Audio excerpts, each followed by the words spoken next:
Monde, bienvenue encore une fois à notre conférence CREGM midi. La présentation d'aujourd'hui sera enregistrée et sera disponible en ligne sur la chaîne YouTube de CREGM et les liens sont dans le chat, vous pouvez les trouver plus en haut. Aujourd'hui, c'est un grand plaisir pour nous de recevoir le professeur Guillaume Léonard.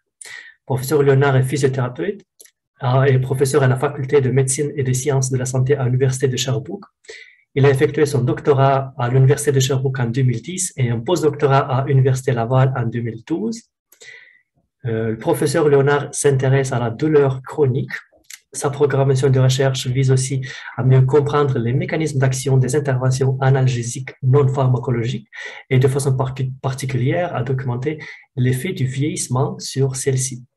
Il s'intéresse particulièrement au potentiel des techniques de neurostimulation, donc la neurostimulation périphérique, stimulation transcrânienne, comme avenue thérapeutique pour diminuer la douleur et pour maximiser la fonction physique des personnes âgées. En outre, il tente de mieux cerner l'influence réciproque existant entre le système nociceptif et le système moteur chez les jeunes adultes et les personnes âgées. Aujourd'hui, M. Léonard nous parlera de la neurostimulation, nociception et la douleur. Donc, bienvenue encore une fois, M. Léonard, et la parole est à vous. Merci beaucoup pour cette belle introduction. Je partage mon écran à l'instant. Alors voilà, tout le monde voit bien? Oui. C'est bon.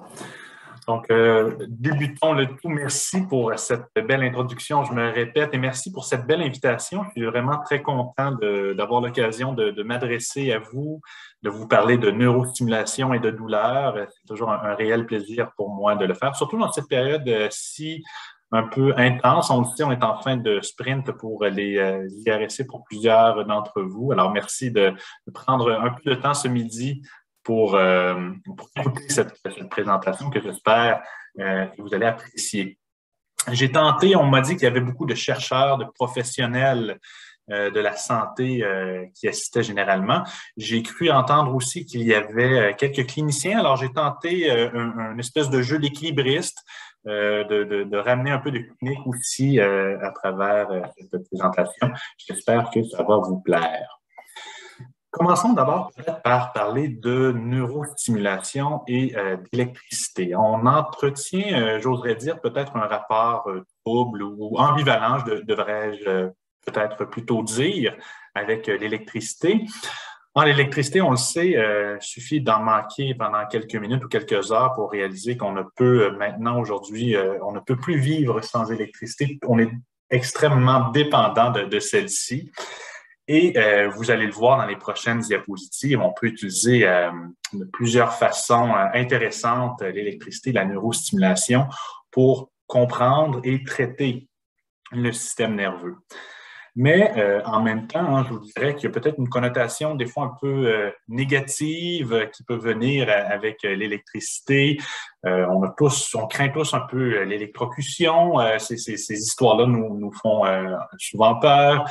Lorsque j'enseigne, moi, aux étudiants en physiothérapie, aux étudiants ou aux étudiantes, lorsqu'on a des laboratoires sur l'électrostimulation, plusieurs sont souvent craintifs, surtout lorsque vient le moment d'essayer sur eux les appareils à cause de cette connotation-là, des fois, où ces relents-là, vous voyez que j'ai même mis une image de chaise électrique, alors ça soulève des images peut-être pas toujours positives. Et ça peut aussi stimuler notre imagination. Vous voyez qu'il y a toutes sortes d'histoires d'horreur qui sont associées à l'électricité avec le fait de réveiller des corps qui étaient passés de l'autre côté, outre-tombe. L'histoire la plus célèbre étant peut-être celle de Mary Shelley et de Frankenstein. Mais je vais tenter de vous rassurer et de vous montrer que l'électricité, on peut l'utiliser de façon très positive, de façon très bénéfique. Je vais commencer par vous parler de comment on peut utiliser cette électricité, comment on peut utiliser la neurostimulation pour mieux comprendre le système nerveux. Je fais un Une petite parenthèse, peut-être un peu d'histoire très rapidement, en fait, pour vous dire que ça ne date pas d'hier qu'on essaie d'utiliser la neurostimulation pour comprendre le fonctionnement du système nerveux. Comme vous pouvez le voir sur cette image-ci, vous voyez qu'il y a déjà plusieurs années, on avait imaginé toutes sortes de dispositifs un peu étranges, vous en conviendrez avec moi, pour essayer de stimuler le cerveau et comprendre son fonctionnement. Heureusement, les choses ont évolué. Vous voyez aujourd'hui à quoi ça ressemble un peu plus. On a des outils qui sont plus perfectionnés, plus précis, qui nous permettent de cibler, de stimuler le cerveau. Vous voyez aussi, je ne sais pas si vous voyez mon curseur bouger, là, mais on a des espèces de capteurs qui nous permettent d'utiliser ce qu'on appelle la neuronavigation pour vraiment s'assurer qu'on positionne la bobine de stimulation au bon endroit. Souvent, on va envoyer les gens d'abord passer un IRM et ça nous permet de cibler une région très précise pour mieux comprendre ce qui se passe au niveau du cerveau. Avant d'entrer dans les détails des études qui nous permettent de mieux comprendre, je fais une autre parenthèse ici pour vous parler de la fidélité de ces mesures-là. C'est important lorsqu'on étudie un phénomène, lorsqu'on a des outils de mesure. Une des premières choses à se poser comme question, c'est est-ce que ces outils-là sont valides et est-ce qu'ils sont fidèles? Bien, je peux vous dire que, je vous rassure d'entrée de jeu en vous disant qu'il y a plusieurs études qui ont été publiées là-dessus qui montrent qu'effectivement, les mesures qu'on obtient avec la stimulation magnétique transcrânienne, entre autres, ce sont des mesures qui sont effectivement fidèles. Donc, on peut dormir tranquille, on peut être tranquille par rapport à ça. Mais je vous parle de cette étude-ci, en fait, qui a été publiée il y a quelques années, parce que comme vous, en tout cas, moi, je suis chercheur au Centre de recherche sur le vieillissement et je m'intéresse en particulier aux personnes âgées, aux aînés. Et à l'époque, il n'y avait aucune étude qui s'était encore intéressée à déterminer la fidélité de ces mesures-là chez les personnes âgées. Et vous vous rappelez que les résultats ne sont généralisables qu'à la population étudiée. Et avec les changements qu'on peut voir dans le système nerveux avec le vieillissement, il nous semblait important de venir confirmer, de venir valider si nos outils, les mesures TMS étaient également fidèles chez les aînés. Et là-dessus, je vous rassure, c'est un travail qui avait été fait, entre autres, par plusieurs étudiants, mais je souligne ici le travail de Louis-David Beaulieu, qui est maintenant professeur à l'Université du Québec à Chicoutimi. Et en haut à droite, vous voyez Francis Hood, qui termine son doctorat actuellement avec moi dans mon laboratoire. Et je vous rassure, donc oui, les mesures même chez les personnes âgées, chez les aînés, ce sont des mesures qui sont fidèles. Donc là-dessus, on peut être rassuré, mais on a trouvé des choses intéressantes quand même. On a fait des analyses, on avait des objectifs secondaires où la puissance n'était peut-être pas toujours au rendez-vous. Ce sont des analyses secondaires, mais quand même, on voit qu'il y a des tendances et même des résultats statistiquement significatifs qui se dessinent, qui nous montre en fait qu'il y a des facteurs. Ici, vous voyez, c'est l'activité physique qui viennent influencer ces mesures-là. Sur l'axe des Y, ici, vous voyez le seuil moteur mesuré avec la stimulation magnétique transcrânienne. Et on voit qu'il y avait une différence entre ce seuil moteur-là, les personnes qui étaient sédentaires et les personnes qui étaient actives physiquement. De la même façon, les personnes qui étaient ou souffraient de maladies chroniques. Et vous voyez que j'ai mis maladie ici entre guillemets. On s'intéressait à des populations saines, mais souvent, avec le vieillissement, il y a toutes sortes de petits bobos qui peuvent ressortir. Ça peut être de l'hypercholestérolémie, de l'hypertension. Donc, lorsqu'on regardait ces facteurs-là et qu'on déterminait chez ceux qui avaient ces petits bobos-là versus ceux qui n'en avaient pas, on voyait là aussi des différences entre les groupes. Et de la même façon pour la médication. Vous voyez ici, ça rejoint un peu le dernier point, vous en conviendrez avec moi, mais chez les gens qui prenaient des anticholestérolémiants ou de la médication pour le diabète, on voyait qu'il y avait une différence entre les gens qui prenaient cette médication-là et les gens qui n'en prenaient pas. Alors, oui, ces mesures-là sont fidèles, mais je fais un petit rappel peut-être, et ça tient à la fois pour les études TMS, mais je pense que c'est un rappel qui tient pour l'ensemble des études. C'est important de s'attarder et de bien définir notre groupe contrôle. C'est pas simplement, le groupe contrôle ne se définit pas simplement par l'absence de maladie lorsqu'on veut comparer, par exemple, les gens qui sont en douleur ou qui ne sont pas en douleur, mais il faut s'assurer qu'ils sont comparables. Et là, vous le voyez, si on s'intéresse à la TMS, pour les niveaux d'activité physique, pour la médication, pour d'autres facteurs de ce type-là. Sinon, si on voit des différences entre nos groupes, bien peut-être que ces différences-là s'expliquent par, je le répète, les niveaux d'activité physique davantage que par la présence ou l'absence de douleur. Alors, un petit rappel ici, il faut bien définir notre groupe contrôle. Ce n'est pas simplement l'absence de douleur ou de maladie. Et je poursuis donc, après avoir fait cette petite parenthèse-là, je la referme pour vous donner peut-être un exemple de comment on peut utiliser la neurostimulation pour mieux comprendre le fonctionnement du système nerveux. On le disait d'entrée de jeu dans ma présentation, moi je m'intéresse beaucoup à l'interaction entre la douleur et le système moteur. Ce n'est pas étranger peut-être à ma profession, on le disait aussi, je suis physiothérapeute de formation. Et en physiothérapie, en réadaptation, les exercices sont au cœur des approches thérapeutiques qu'on va utiliser chez nos patients, notamment chez ceux qui souffrent de douleurs chroniques. Les exercices occupent une place centrale chez ces gens-là. Donc oui, les exercices peuvent aider à soulager la douleur, mais l'inverse est vrai aussi. C'est-à-dire qu'il y a une relation dans l'autre direction et la présence de douleur peut venir influencer le système moteur. Et pour les cliniciens dans la salle, vous l'avez peut-être déjà constaté à plusieurs reprises, et même pour vous qui bougez, qui faites de l'activité physique, lorsqu'on a une blessure, c'est plus difficile de bouger. Et lorsque nous, en tant que cliniciens, nous avons un patient qui souffre de douleur, la réadaptation est souvent beaucoup plus difficile. Et là, j'ai en tête, par exemple, quelqu'un qui vient de subir un AVC, un accident vasculaire cérébral. Chez une personne qui a un AVC et qui souffre de douleur, la récupération va être beaucoup plus difficile, la réadaptation va être beaucoup plus difficile chez ces gens-là. Et là, on peut essayer de se questionner pourquoi. Oui, on peut voir des liens assez évidents, mais est-ce qu'au niveau neurophysiologique, il n'y aurait pas quelque chose qui se passe? La douleur pourrait-elle venir affecter le fonctionnement du système nerveux? Mais là-dessus, la TMS peut nous aider à comprendre tout ça. C'est vraiment un bel outil qui nous permet de mesurer l'excitabilité du système moteur et une série d'autres mesures. Et je vous montre une étude ici qui a été faite, ça remonte à 2001, donc il y a quand même près de 20 ans, mais c'est une des premières, puis je trouve intéressant de vous la présenter. C'est un groupe de chercheurs italiens qui s'est intéressé à l'impact, à l'effet, justement, de la douleur sur l'excitabilité du système corticomoteur. Pour faire ça, ils ont utilisé un paradigme de douleur expérimentale avec une crème de capsaïcine. La capsaïcine, qu'est-ce que c'est? C'est le composé actif du piment fort. Lorsque vous mangez un plat mexicain un peu trop épicé, que vous avez la bouche qui chauffe et qui fait mal, eh bien, c'est à cause de ce composé actif, la capsaïcine. Et nous, on a toutes sortes d'idées comme ça en recherche sur la douleur. On réutilise ces bonnes recettes-là. On fait des crèmes à base de capsaïcine et on applique ça chez nos participants pour créer des douleurs expérimentales.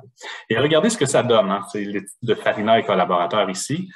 Vous avez dans un premier temps sur l'axe des Y à droite, représenté par la ligne pointillée, les niveaux de douleur.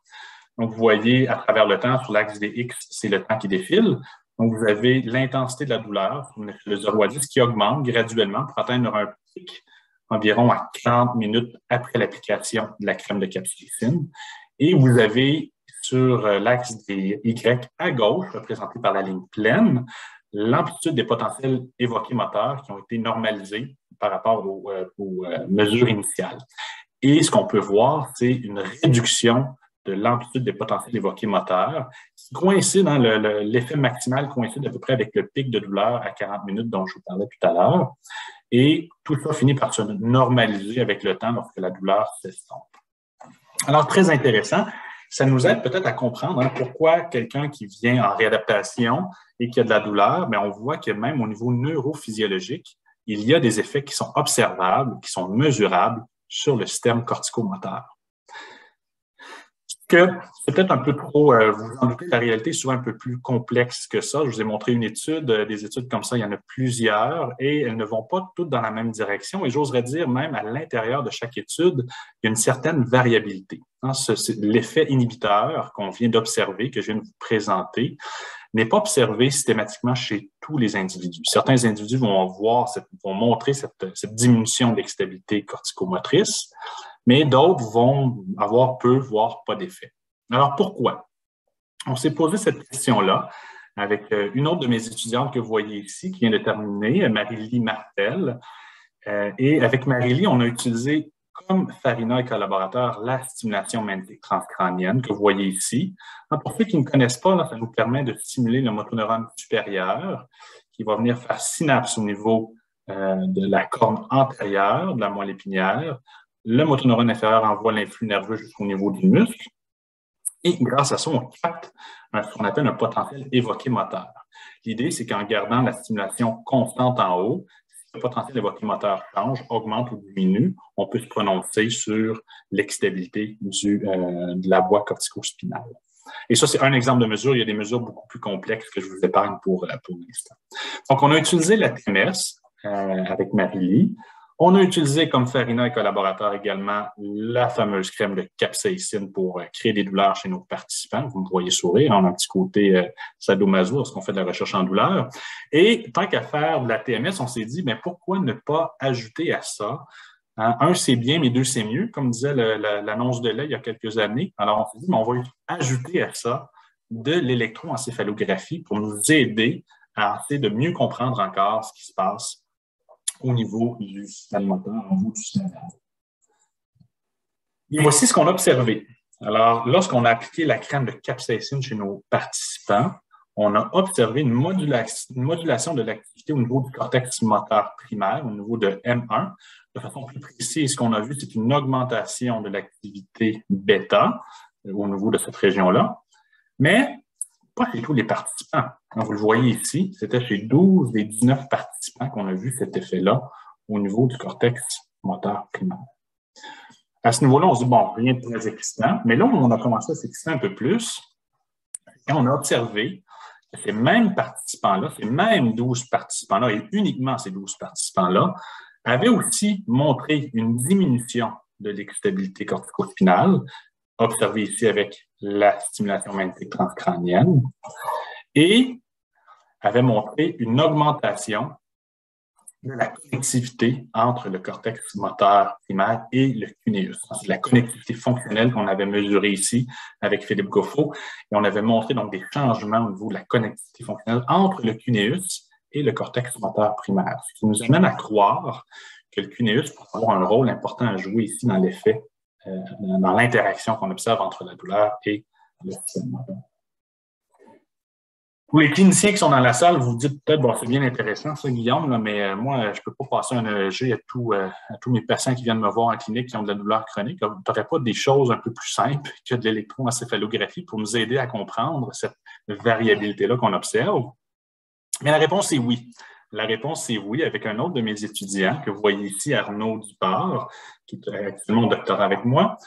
On s'est posé la question, est-ce que des facteurs comme la dramatisation face à la douleur et la kinésiophobie ne pourraient pas expliquer pourquoi certains patients voient des changements au niveau corticomoteur avec la TMS, qu'on documente avec la TMS, alors que d'autres n'en montrent pas? Et la réponse, c'est oui pour la kinésiophobie. La dramatisation face à la douleur n'a montré aucun effet, n'a expliqué aucune variance, mais c'était pour la kinésiophobie, ou en fait, je devrais dire, modérément corrélé au changement qu'on observait. Et ici, je n'ai pas montré la corrélation, mais plutôt la comparaison entre les gens qui avaient un bas niveau de kinésiophobie et ceux qui avaient un haut niveau de kinésiophobie. Et vous voyez très certainement que la réponse à la douleur qu'on observe avec la TMS n'est pas la même du tout. On voit une réponse très forte chez les gens qui ont des bas niveaux de kinésiophobie, alors que chez ceux qui ont des hauts niveaux de kinésiophobie, au contraire, ça ne bouge pas du tout au niveau des potentiels évoqués moteurs. Et moi, je trouve ça intéressant d'un point de vue clinique, parce que ça nous aide à comprendre. On sait que la kinésiophobie, c'est un facteur de risque. Les gens qui viennent nous voir en clinique en réadaptation et qui montrent des hauts niveaux de kinésiophobie, on sait que l'évolution clinique de ces gens-là risque d'être plus difficile. Et encore une fois, ça nous aide à jeter certaines bases neurophysiologiques qui nous permettent de mieux comprendre pourquoi ces gens-là évoluent plus difficilement. Alors, si on fait un petit résumé de tout ça, je vous ai dit que l'effet de la douleur sur le système moteur était variable d'un individu à l'autre. Cette variabilité pourrait être liée aux connexions entre le cuneus et le cortex moteur, que vous voyez sur mon petit dessin ici. Ça pourrait aussi être lié au niveau de kinésiophobie. Et tout ça, ça pourrait nous aider à comprendre les bases neurophysiologiques, comme je viens de vous le dire, qui sous-tendent l'effet délétère que peut avoir la kinésiophobie sur le processus de réadaptation. Alors ça, c'est pour une première petite partie sur comment on peut utiliser la neurostimulation pour comprendre, mais je vous le disais d'entrée de jeu tout à l'heure, on peut aussi utiliser l'électricité, la neurostimulation pour soulager, pour traiter. On va parler d'électrothérapie. Moi, vous l'aurez deviné, je m'intéresse beaucoup à la douleur, donc comment on peut utiliser l'électricité pour soulager la douleur, mais il y a plein d'autres exemples. On pense même les cas peut-être les plus répandus ou les plus répandus, là, mais qui frappent peut-être un peu plus, ce sont les pacemakers. Les pacemakers, quand on y pense, c'est l'utilisation de l'électricité à des fins thérapeutiques. C'est une forme d'électrothérapie. Ce n'est pas de la neurostimulation, mais c'est de l'électrothérapie. On peut penser aussi, si on revient un peu plus à la neurostimulation, aux implants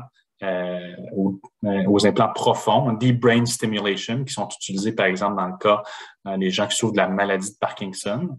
C'est un autre exemple d'utilisation de la neurostimulation, de l'électrothérapie pour traiter certaines conditions.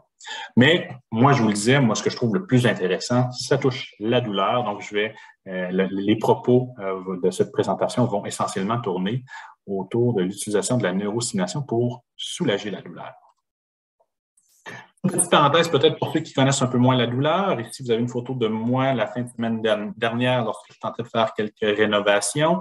Et vous voyez que je suis pas mal plus à l'aise avec un clavier d'ordinateur qu'avec un marteau entre les mains.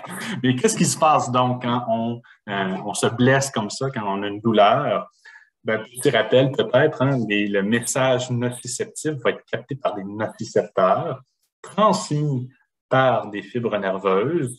On peut diviser en deux grands types, les fibres A delta et les fibres C, qui vont rejoindre la moelle épinière, faire un contact synaptique au niveau de la corne postérieure, et de là, un neurone de deuxième ordre va apporter des informations jusqu'au niveau du thalamus, et jusqu'au niveau également du système limbique et du cortex somatosensoriel, où là, il va y avoir perception de la douleur. Alors, c'est un petit rappel, un petit cours de neurophysiologie en 15-30 secondes.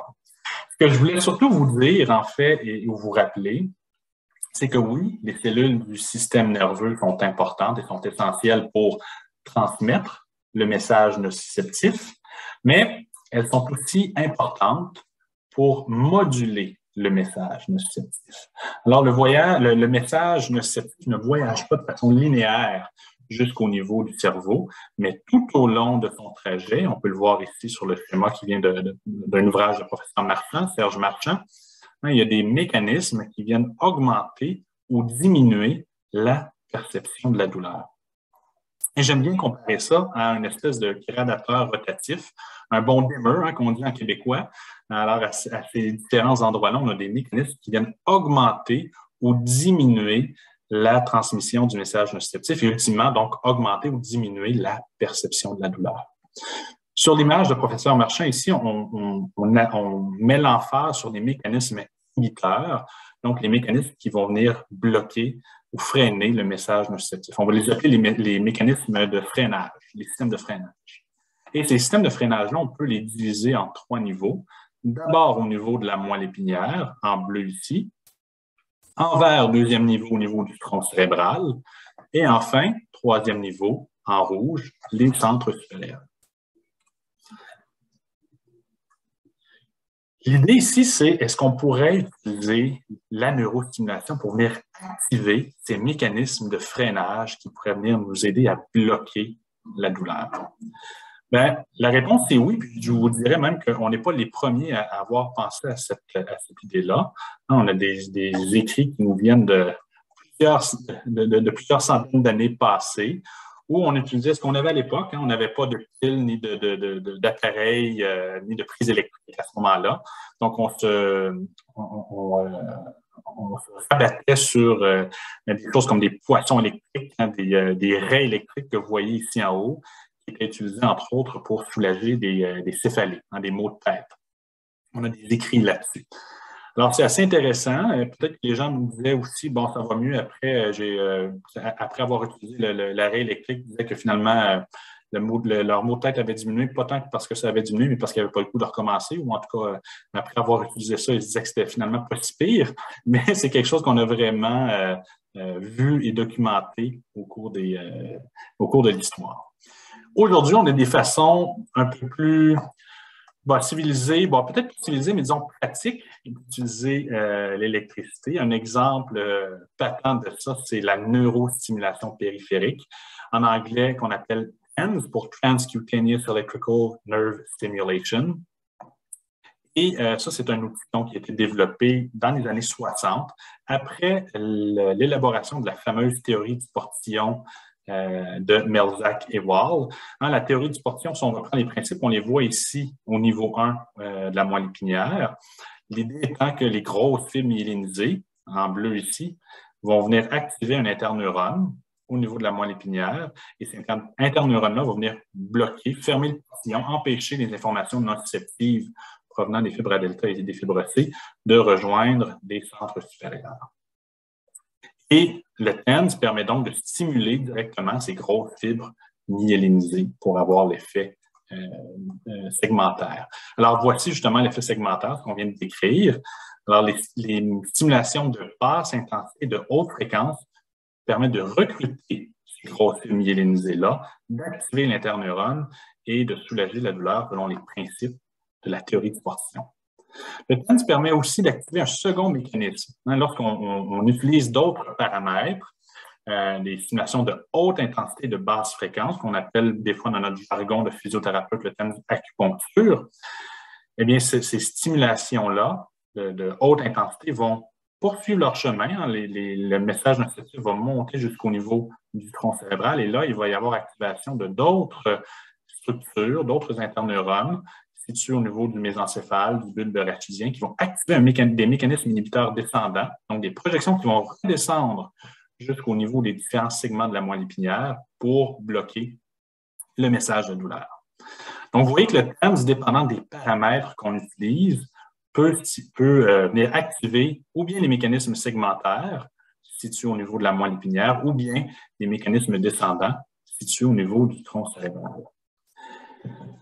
Au-delà de tout ça, vous dites, Guillaume, est-ce qu'il y a des preuves qu'il y a quelque chose de concret qui se passe? Non? Parce que c'est bien beau, ces théories-là du portillon, mais est-ce qu'il y a des molécules qui ont été montrées impliquées dans l'effet du TENS? Bien, la question est bonne. Je vous dirais, la réponse est oui.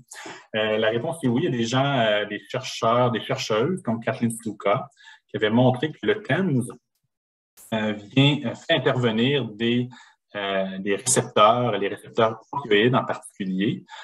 Et selon les types de stimulation, bien, ces récepteurs-là, ça va être différents types de récepteurs qui vont être impliqués. Ces études-là avaient été réalisées chez l'animal. Alors, on trouvait ça intéressant, mais on a dit, bon, on peut confirmer ces résultats-là chez l'humain. Alors, c'est ce qu'on a tenté de faire pendant mon doctorat. Ça remonte à quelques années déjà. Vous voyez ici que notre première proposition n'avait pas été très bien acceptée par le comité éthique. Alors, il a fallu revoir un peu notre proposition. Mais non, blague à part, ce qu'on a pu voir, c'est effectivement, on a pu confirmer les résultats de Kathleen Sluka et ses collaborateurs en montrant que le TENS, les deux types de TENS, et même le TENS conventionnel, donc, impliquait le relâchement d'opioïdes endogènes. Je vais peut-être passer ici rapidement. Je vois que le temps file.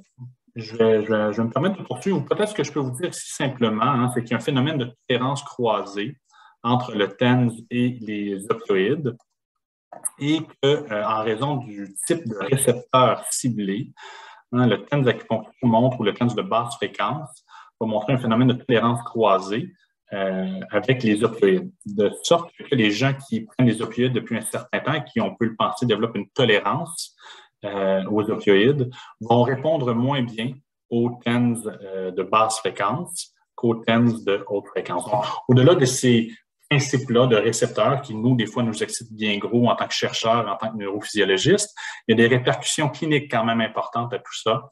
Et la répercussion clinique, c'est si vous êtes un clinicien, vous voulez utiliser un TENS pour un patient qui consomme ou qui prend des opioïdes depuis un certain temps, mais vous faites clairement mieux d'y aller avec un TENS conventionnel qu'avec un TENS de basse fréquence, avec un TENS d'acupuncture.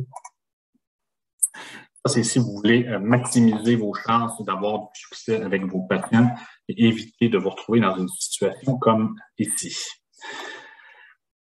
Les cliniciens dans la salle, vous vous dites, Guillaume, le TENS, est-ce que ça marche vraiment? Parce que moi, quand je regarde les guides de pratique clinique, c'est pas bien convaincant, ces affaires-là. On dit, le TENS n'est pas si efficace que ça. On ne semble pas le recommander si souvent que ça. Là-dessus, j'aurais tendance à vous dire, allez lire deux papiers qui ont été publiés dans deux articles qui ont été publiés dans Physical Therapy. Le premier de Kathleen Fluka, justement. Et le deuxième, en fait, c'est une réponse qu'on avait fait, moi et mon étudiante à l'époque, à ce premier papier. Et ces deux articles-là mettent de l'avant différents facteurs à considérer pour s'assurer qu'on a vraiment un TENS qui fonctionne. Alors, il y a plein de facteurs qui sont pas toujours contrôlés. On peut penser à la consommation de caféine, par exemple, qui peut venir bloquer l'effet du TENS de haute fréquence. Donc, je vous encourage vraiment, s'il y a des cliniciens dans la salle virtuelle qui est intéressé et qui utilise le TENS, je vous recommande très chaudement d'aller lire ces deux papiers-là pour maximiser vos chances d'avoir du succès avec votre TENS auprès de vos patients.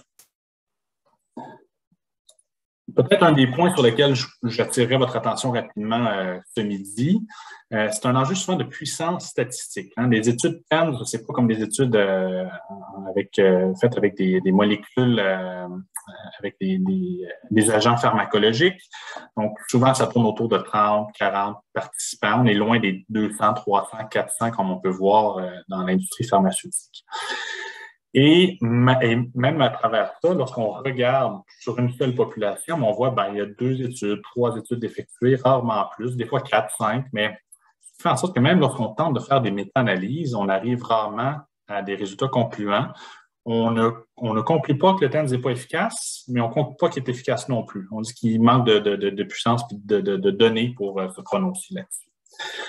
Donc, je vous rappelle que l'absence de preuve n'est pas une preuve d'absence. Et pour tenter de convaincre, de contourner ce problème-là, il y a Johnson et Martinson qui, il y a quelques années, se sont dit on va arrêter de casser la tête avec les diagnostics. De toute façon, le TENS, ça fonctionne selon les mêmes principes. Vous vous rappelez, c'est la théorie du portillon, c'est les mécanismes inhibiteurs descendants. Peu importe que tu souffres d'arthrose ou peu importe de lombalgie ou quoi que ce soit, ça devrait fonctionner selon les mêmes principes. Donc, mettons ensemble tous ces gens-là, peu importe leur diagnostic. On peut critiquer peut-être un peu cette approche-là, mais cela a au moins le mérite de contourner le problème de puissance, l'enjeu de puissance statistique. Et vous voyez ici très clairement que lorsqu'on fait ça, le TENS réel se démarque du TENS placebo.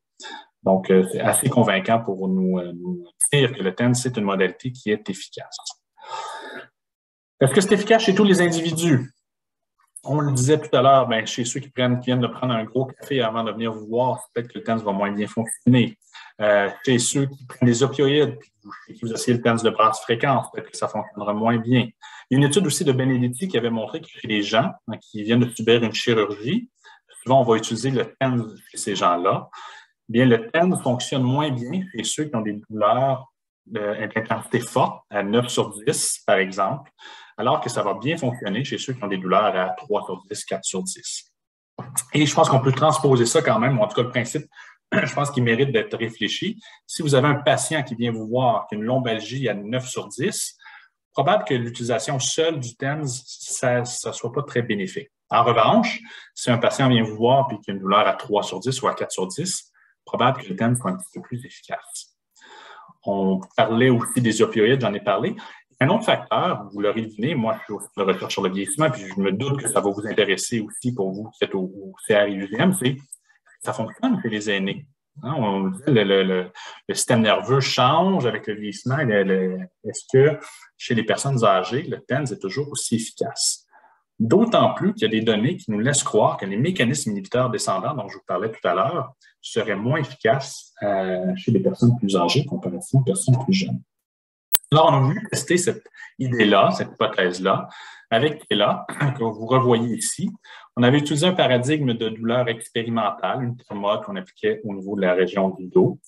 Et ce qu'on peut voir ici, je vais rapidement parce que je vois le temps qui file, mais on voit clairement que le TENS, à la fois de basse fréquence et de haute fréquence, était efficace chez les individus jeunes, mais beaucoup moins chez les personnes âgées.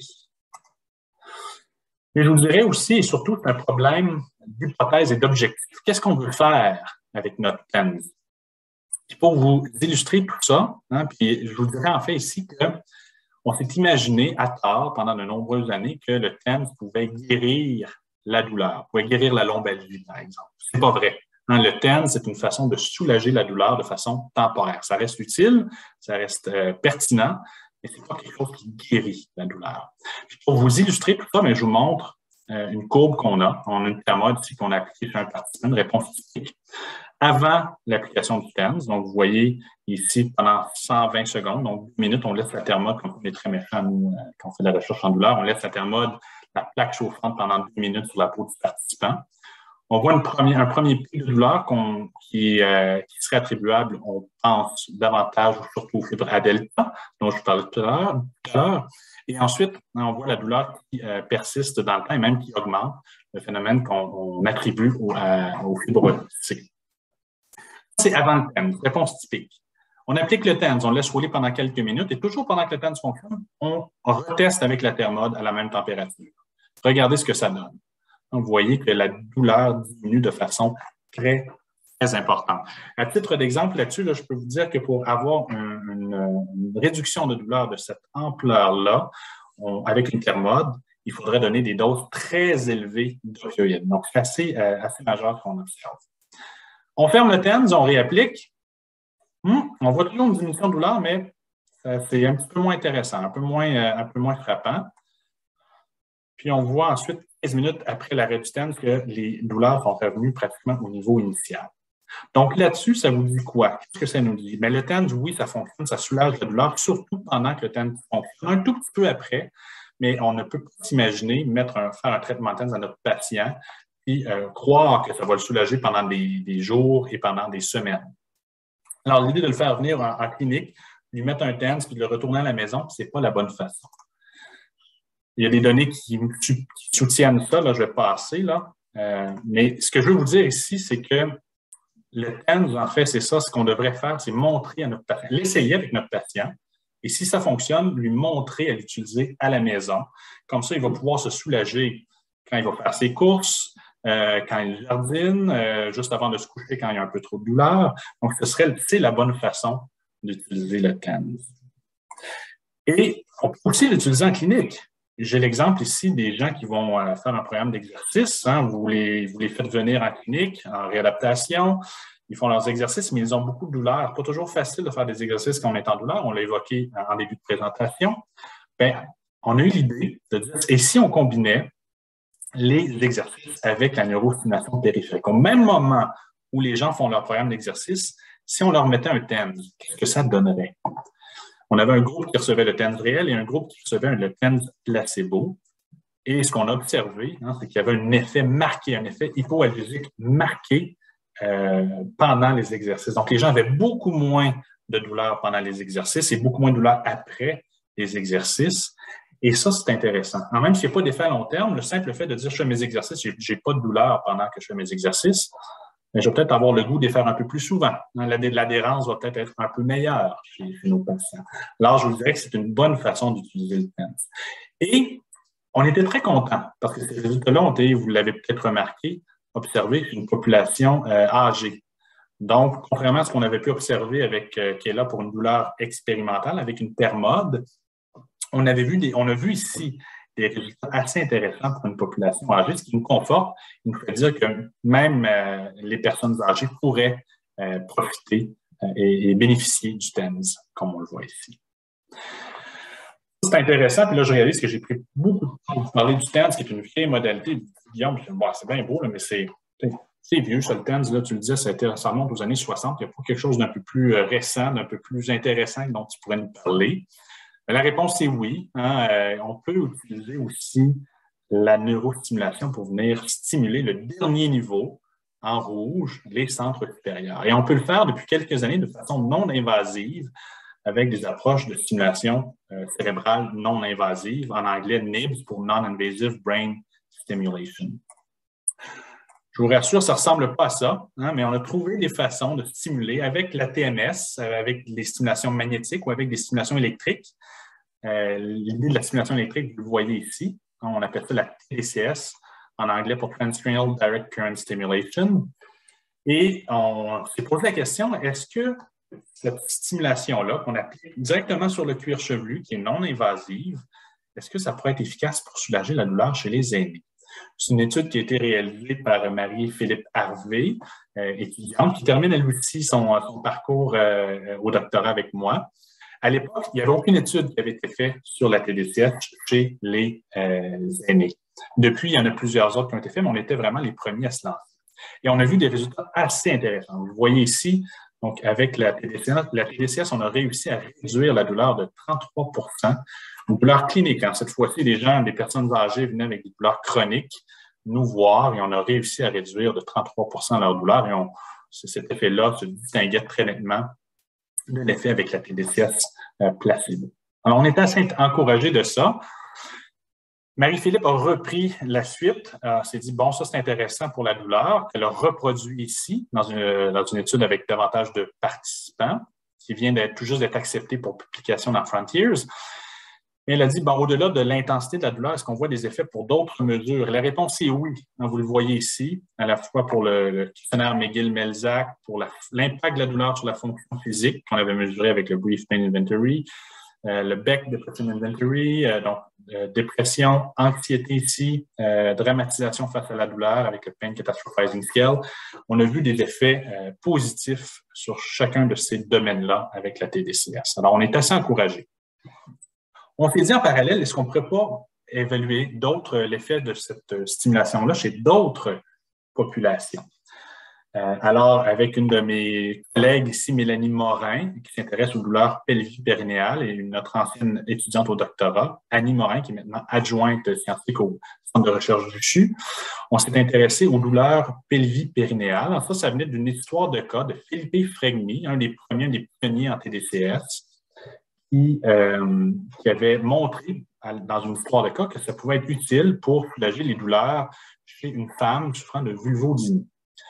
Une femme, dans une histoire de cas, c'est intéressant, mais on ne peut pas conclure grand-chose. Alors, on s'est dit, on va essayer de pousser ça un petit peu plus loin. On a fait une étude chez 40 femmes et vous voyez les résultats ici. Malheureusement, pas très convaincants. Hein, la TDCS réelle n'a pas été supérieure à la TDCS placebo pour ces populations-là. On a refait une autre étude, en fait, je dis mais c'est essentiellement Jean-Sébastien Roy de l'Université Laval, une étude à laquelle j'ai participé aussi. On a montré, comme vous pouvez le voir ici, aucun effet bénéfique non plus chez cette population-là de patients qui souffraient de douleurs à l'épaule. Alors, ce que je veux vous dire ici, c'est que ce n'est pas la panacée. Hein, la TDCS, oui, c'est utile, c'est intéressant. Ce n'est pas une solution miracle qui fonctionne pour tous les patients. Il faut éviter de vouloir taper sur le clou toujours avec le même marteau, systématiquement avec le même outil. Ça va fonctionner pour certains patients, puis pour d'autres, il va falloir utiliser d'autres approches. Mais c'est l'idée. Hein? C'est l'idée derrière les soins personnalisés. Comment peut-on identifier les patients qui vont répondre, cibler les bons patients? Bien, faisant du pouce sur l'étude de Mélanie Morin et d'Annie Morin, dont je vous parlais tout à l'heure, hein, les femmes qui souffraient de vestibulodynie, on a fait des analyses secondaires, exploratoires, sur ce qui pouvait prédire le succès chez ces femmes-là à la TDCS. Et on a trouvé quelque chose, effectivement.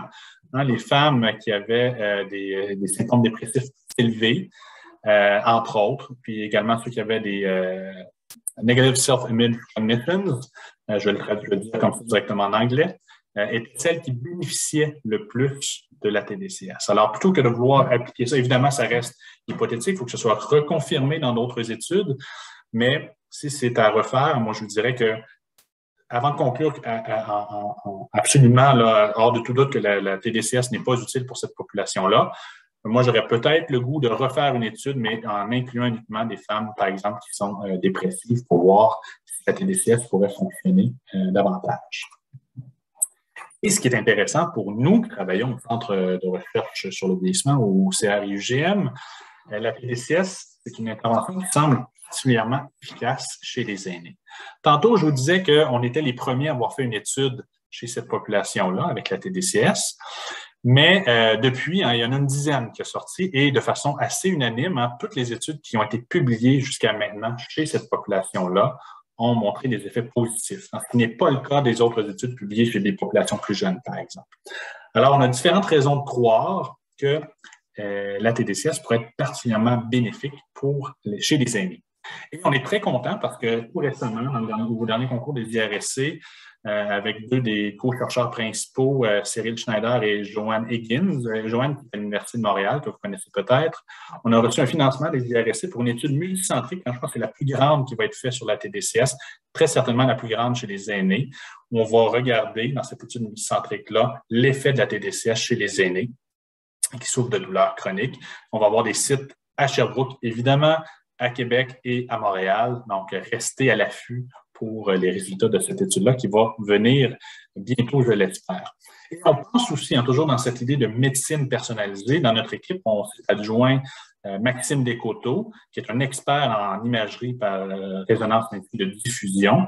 Et on a des raisons de croire, en fait, que les personnes qui ont des projections corticothalamiques et corticospinales particulièrement fortes vont davantage répondre à la TDCS que les autres. Alors, on veut venir mesurer ça d'entrée de jeu chez nos patients et voir est-ce qu'on peut prédire, ou en tout cas voir si les gens qui ont des projections plus fortes vont répondre davantage à notre intervention. Et je me permets peut-être de terminer, parce que là, j'ai parlé de TDCS, j'ai parlé de TENS, mais je voulais parler de TMS aussi, puis de RTMS. Alors, quelques mots là-dessus quand même. Et je vous dis, est-ce qu'on peut penser et faire différemment? Ici, c'est ce que je voulais terminer ma présentation là-dessus, peut-être en vous disant que depuis les dernières années, quand on utilise la TDCS et la RTMS, qui est une autre façon de stimuler de façon non invasive le cerveau, on cible le cortex moteur. Il y a toutes sortes de raisons, puis je pourrais y revenir dans la période de questions si vous le voulez, s'il reste du temps. Mais peut-être qu'il y a d'autres cibles. Peut-être qu'on devrait de cibler d'autres régions du cerveau où on pourrait avoir des effets assez intéressants. Une de ces cibles-là, on pense que ça pourrait être le gyrus temporal supérieur. Pourquoi le gyrus temporal supérieur? Parce qu'on s'est intéressé à ça. Vous voyez, Francis, ici encore, ce sont ses travaux. Le virus temporal supérieur, on s'y intéresse parce qu'on a vu qu'il y avait un rôle important à jouer dans la mémoire de la douleur. Et il y a encore là toute une littérature, il y a plein d'écrits scientifiques qui nous portent à croire que la mémoire de la douleur pourrait jouer un rôle important dans la chronicisation et la persistance de certaines douleurs. Et tout ça ne sort pas de nulle part. Vous le voyez ici, c'est une étude qu'on avait réalisée avec Philippe Goffreau il y a quelques années, où on s'était intéressé à ce biais mnémonique de la douleur, à la mémoire de la douleur. On avait montré que le virus temporal supérieur était une structure clé qui venait expliquer, au moment de l'encodage des informations nociceptives, ça venait expliquer le biais mnémonique. Alors, on disait que c'était intéressant, mais j'aime toujours rappeler aussi que les études d'électroencéphalographie, ce sont des associations. Alors, nous, on s'est dit, on va essayer d'aller un petit peu plus loin et dire si on stimule le gyrus temporal supérieur lors de l'encodage, est-ce qu'on pourrait venir affecter le biais mnémonique? Ce qu'on a fait avec la stimulation magnétique transcrânienne, ici, vous voyez, on ciblait le gyrus temporal supérieur, on avait nos outils de neuronavigation qu'on ne voit pas sur l'image, on prenait une bobine en figure of 8 ici, on ciblait le gyrus temporal supérieur spécifiquement de chaque participant. On leur faisait passer un IRM à l'avance, évidemment. Vous voyez les résultats. Alors, la réponse, c'est oui. En ciblant le gyrus temporal supérieur, on a réussi à réduire le biais mnémonique de la douleur. On était très, très excités de ce résultat-là. La prochaine étape, ce que Francis est en train de faire, de dire, bon, c'est intéressant qu'on utilise de la TMS Simple Pulse, donc impulsion unique, oui, pour s'assurer, parce qu'on avait avec l'électroencéphalographie identifié exactement le moment où le phénomène semblait se produire. Mais si on veut avoir un effet robuste qui dure dans le temps, ce serait peut-être intéressant d'utiliser la TMS répétitive qui nous permet de moduler pendant un certain temps, ou en tout cas de façon plus prolongée, l'excitabilité ou le fonctionnement de certaines régions du cerveau. Alors, c'est ce qu'on a fait. En fait, on a utilisé la TMS répétitive, il a ciblé le gyrus temporal supérieur et il a ajouté à tout ça des mesures d'IRM fonctionnelles pour voir qu'est-ce qui se passait. Et là, c'est des résultats qui sont préliminaires. Vous avez un avant-goût. On n'est pas encore dans les résultats au niveau de la mémoire, mais ce que je peux vous dire clairement, ce qui est intéressant, c'est que Francis a montré que même juste au niveau des régions qui s'activent en présence de douleur, le fait de stimuler le gyrus temporal supérieur, on est venu réduire, on est venu réduire les clusters qui est associé à la douleur de 61%. C'est énorme. Kevin Withingstall, qui travaille avec nous, qui est un expert en imagerie, dit qu'il a rarement vu quelque chose de cette ampleur-là. Ça reste préliminaire, il faut aller plus loin dans les résultats, mais on est assez encouragé des premières observations qu'on fait jusqu'à maintenant. Alors là aussi, restez à l'affût pour les résultats qui devraient sortir dans les prochains mois. Et tout ça, ça nous rappelle que le cerveau, c'est quelque chose de complexe. On a des fois tendance à dire on cible une région, mais en ciblant une région, on a des effets en fait qui se répercutent à différents endroits du système nerveux. Et je pense que c'est ça, il faut essayer de voir, oui, la stimulation transcrânienne du système du cortex moteur primaire est intéressante, mais est-ce que ça devrait être utilisé systématiquement chez tout le monde? Peut-être chez certains, c'est la cible préférentielle. Peut-être chez d'autres, on devrait cibler le cortex préfrontal. Peut-être chez d'autres, on devrait cibler le gyrus temporal supérieur. On est à ce confluent-là présentement. Et je pense que les prochaines années vont nous révéler plusieurs choses intéressantes pour améliorer la prise en charge de la douleur. Alors, en guise de conclusion, j'espère avoir pu vous montrer que la neurostimulation est un outil intéressant qui peut nous permettre de mieux comprendre et de mieux soulager la douleur de nos patients. Je rappelle que la neurostimulation n'est pas la panacée. Ça ne fonctionne pas chez tous les patients avec toutes les populations. Alors, il faut savoir cibler les bons patients. D'où l'idée, justement, de la médecine et des soins personnalisés. Et avec les dernières avancées des dernières années, on peut espérer, en tout cas, que ça pourrait être un Graal qui serait enfin à portée de main. Alors là-dessus, je vous remercie. Je remercie aussi, évidemment, les organismes subventionnaires. Mon équipe, ces temps-ci, on fait des parties plutôt à l'extérieur. Donc, on se voit, mais à l'extérieur. Donc, vous les voyez peut-être difficilement, mais toute mon équipe qui fait tous ces travaux-là qui permet justement de vous présenter ces résultats-là aujourd'hui. Alors, merci. Je suis ouvert pour les questions. Merci beaucoup, Guillaume, pour cette excellente présentation. Passons maintenant aux questions. Veuillez lever la main pour poser une question ou vous pouvez écrire vos questions dans le chat et je vais les lire. Donc, je vais commencer avec une petite question. Ah, voilà. Donc, Benjamin. Vas-y, Alex, j'ai levé la main. Je vais attendre, c'est correct. Et je vais donner la parole à Thomas avant, parce que moi, j'ai plein de questions. Bon, ok. Thomas? Bonjour, merci beaucoup pour cette présentation très intéressante. J'ai une petite question par rapport à la TENS, où j'ai vu qu'il y avait le pic initial lorsqu'on applique la thermode, il a l'air plus élevé en post. Est-ce que cette différence est significative?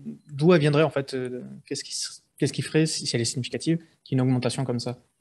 C'est une très belle observation, Thomas, qui m'avait intrigué aussi en ce premier pic-là, je le disais, qu'on associe à l'activité des fibres à delta.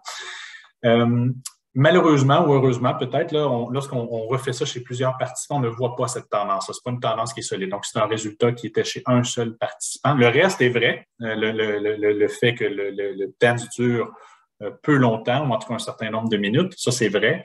Mais le premier pic, je n'avais pas attiré l'attention là-dessus parce que justement, ce n'est pas quelque chose qui est robuste. Mais tes yeux, les yeux pour le voir, donc bravo, mais non, ce n'est pas quelque chose qui est robuste à travers tous les participants.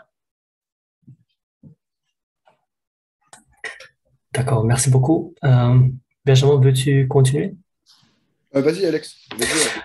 Guillaume, en fait, je me demandais, dans notre pratique avec la stimulation transcrânienne, nous avons eu des situations, qui sont comme ça, où il était assez difficile de décrire un effet potentiel réel en comparaison avec un effet désiré ou effet subjectif des participants, donc un effet de recevoir, le désir de recevoir un effet. Je me demandais comment abordez-vous ton équipe et qu'est-ce que vous suggérez, qu'est-ce que pourrait être une bonne approche afin de quantifier les résultats subjectifs, probablement après la simulation, avant, après la simulation, quelque chose comme ça. Ouais.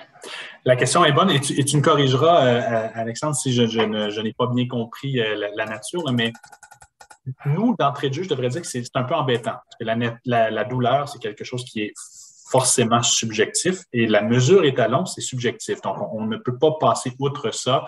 On peut mesurer des réflexes nociceptifs, mais ultimement, ce qui nous intéresse, c'est la douleur mesurée sur une échelle de 0 à 10, par exemple. On ne s'en sauve pas. Ceci étant dit, ce que j'avais observé, on avait publié un petit papier là-dessus il y a quelques années que je pourrais vous envoyer si vous voulez. Mais ce qu'on a tendance à réaliser, c'est que l'effet placebo, puis effectivement, il est énorme hein, pour les approches de neurostimulation, surtout quand on cible le cerveau. Hein, on se met à la place des gens, on vient stimuler le cerveau directement. Les attentes sont élevées, l'effet placebo forcément est élevé aussi. Mais, puis je pourrais peut-être projeter à nouveau la présentation. On va le voir déjà sur ma présentation pour l'étude de Marie-Philippe. Mais ce qu'on observe, puis on n'est pas les premiers, hein, il y a Fedel qui l'avait montré il y a plusieurs années, l'effet placebo, s'il n'est pas entretenu, hein, ceci étant dit, là, mais s'il n'est pas entretenu, l'effet placebo, il a tendance à s'évanouir dans le temps. Donc là, c'est une moyenne aussi pendant les premières semaines, puis on observe la même chose dans d'autres études, mais vous voyez qu'au suivi, hein, une semaine plus tard, l'effet placebo s'est pratiquement estompé. Mais si on avait mesuré ça la journée ensuite, dans la première journée, là, je vous dirais que les effets placebo étaient très, très importants chez nos participants. Donc, la clé, puisqu'on disait dans l'étude qu'on avait publiée avec Philippe Goffreau, que je peux vous envoyer, c'est qu'une technique intéressante pourrait être de suivre dans le temps. Plutôt que de prendre une seule mesure, un seul temps, et vraiment de l'étaler à travers le temps, un effet placebo, s'il n'est pas renforcé, j'insiste là-dessus, bien, il va avoir tendance à s'éteindre. Donc, on va pouvoir peut-être plus facilement départager un effet réel d'un effet placebo. C'est ma suggestion. Mais est-ce que j'avais bien saisi la nature de ta question, Alexandre? Oui, tout à fait, Merci beaucoup. Et je vois, Gilles, on parle de placebo, il va peut-être avoir tendance, le goût d'ajouter quelque chose, hein? Ah, il est parti. On va le laisser. Gilles, bonjour. Je suis en train de dire qu'en parlant de placebo, tu vas peut-être avoir quelque chose d'intéressant à dire, là. Oui, bonjour Guillaume, bonjour tout le monde. Guillaume, tu sais qu'on a testé Caroline Arbour, justement, l'effet placebo de la stimulation magnétique et on est resté très, très ambigu avec c'est high-tech pour les patients. Ils rentrent dans des vieux corridors de Sacré-Cœur qui sont vraiment tristes. Là. C'est un truc de sœur de passer 100 ans. C'est très, très ecclésiastique quand ils arrivent. Ils arrivent dans un labo, puis là, tu as une machine high-tech. Et on s'est demandé si on a eu des résultats un peu paradoxaux, ça vient d'être publié, mais si il n'y a pas un effet novelty, là, et tu parlais tantôt des stimulations directes, là, qu'est-ce que tu auras à dire là-dessus? L'effet placebo comme tel, de la stimulation, de toute stimulation, et l'aspect, parce que l'électricité, c'est vieux, mais qu'on l'utilise dans le médical, pour beaucoup de patients, c'est nouveau. Oui. En fait, j'ai peu de choses. Je suis entièrement d'accord avec ce que tu mentionnes, Gilles. Puis effectivement, je le disais tantôt en début de réponse, on vient stimuler le cerveau, c'est comme ça j'ai travaillé avec des neurochirurgiens aussi un certain temps. L'effet placebo, il est énorme là, on vient jouer dans le cerveau des gens, on vient implanter des électrodes. Donc, la réponse, oui, très clairement. Est-ce que on a en fait une relation un peu, en recherche, on veut très certainement séparer l'effet placebo. Je dirais peut-être qu'en clinique, il ne faut pas nécessairement chercher à le fuir, il faut plutôt chercher à construire et à bâtir sur cet effet placebo-là. Donc, en tant que clinicien, moi, j'ai aucun souci à dire, ben, misons là-dessus, puis si ça fait en sorte que le patient a un soulagement encore plus élevé de sa douleur, tant mieux. Ce qu'on ne veut pas, c'est que notre traitement repose sur rien de solide, hein, sur rien, aucune notion scientifique solide. Soit d'un point de vue éthique, moral, il y a toutes sortes d'enjeux.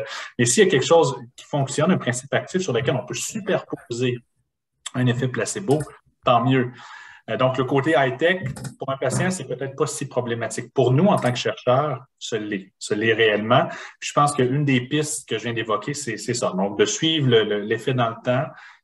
Moi, je pense que l'effet placebo va avoir tendance à s'estomper s'il n'est pas accompagné par un effet réel. C'est peut-être là qu'on va être davantage en mesure de départager l'un de l'autre. Tu avais une question sur la mémoire tout à l'heure. Jocelyn Fine avait démontré il y a plusieurs années que les patients, quand on les re-questionne dans le temps, ont tendance à voir leur douleur passer comme étant de plus en plus grande chaque fois. Tout à fait.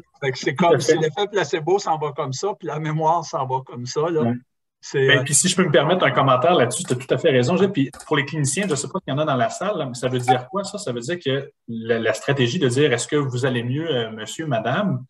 Bien, les gens ont tendance à surestimer le soulagement qu'ils retirent de leur bienfait. Avec ce que tu viens de dire, imaginons qu'un patient commence à 5 sur 10, puis on a des traitements avec lui depuis un certain temps. Sa mémoire de la douleur va dire, bien, finalement, moi, 2 mois passés, j'étais à 5 sur 10, alors qu'il était à 5 sur 10. Et quand on lui demande de dire, est-ce que ça va mieux? Il va dire, oui, ça va mieux. J'étais à 5 sur 10, mais ça va mieux, j'étais à 7 sur 10 avant. Donc, c'est important de prendre des mesures très fidèlement dans le temps de nos patients, sinon ça joue ses mauvais tours. Et si Alex me permet... Oui.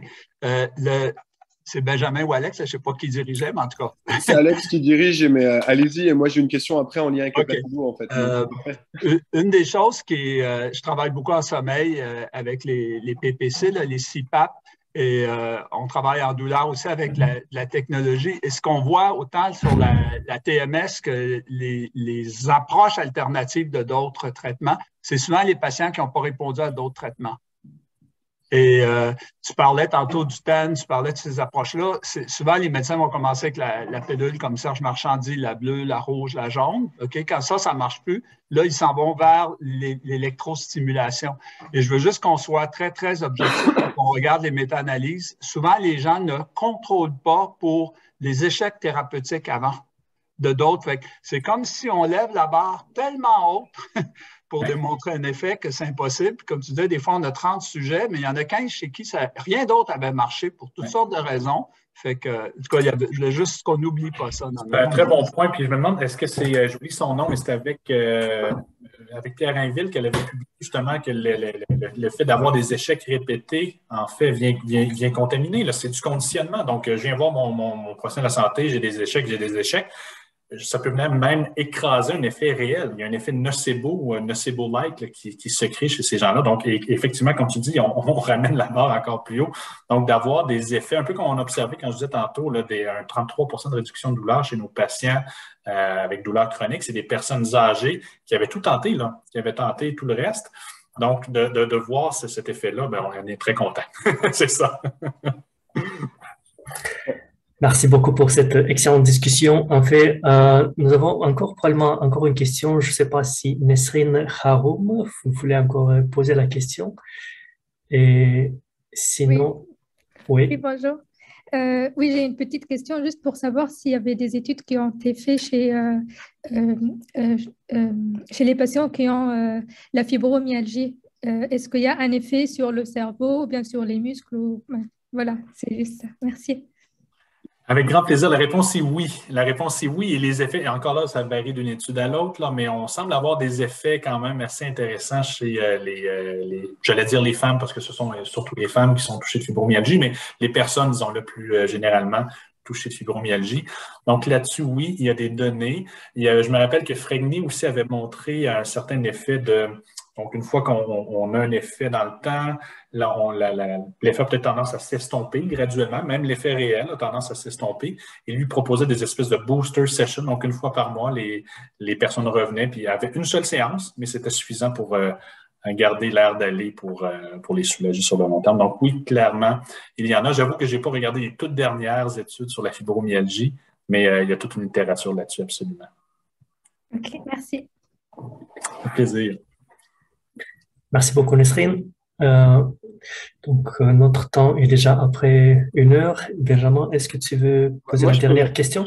alors, je peux rester un petit peu 5-10 minutes. J'aimerais échanger avec toi, Guillaume. Je peux aussi poser mes questions à tout le monde. Gilles, on ne se connaît pas, mais je sais que vous avez une grosse expertise sur placebo. J'ai une question sur le placebo qui, je pense, pourrait vous intéresser aussi. Je ne sais pas si vous êtes disponible. Moi, je peux prendre jusqu'à 13h15, 13h20 si tu veux, Guillaume. Un petit peu, j'ai pas mal d'échanges et d'idées. C'est bon pour moi aussi?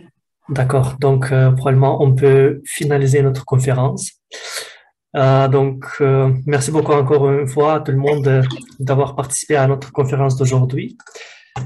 Nous vous rappelons que la présentation d'aujourd'hui a été enregistrée et sera disponible en ligne sur la chaîne YouTube du CREGM et les liens sont encore une fois dans le chat. Merci encore, professeur Léonard, pour cette présentation magnifique et avec une discussion excellente. Cela conclut notre conférence d'aujourd'hui et nous remercions à toutes et à tous d'avoir assisté. Merci beaucoup et bonne journée.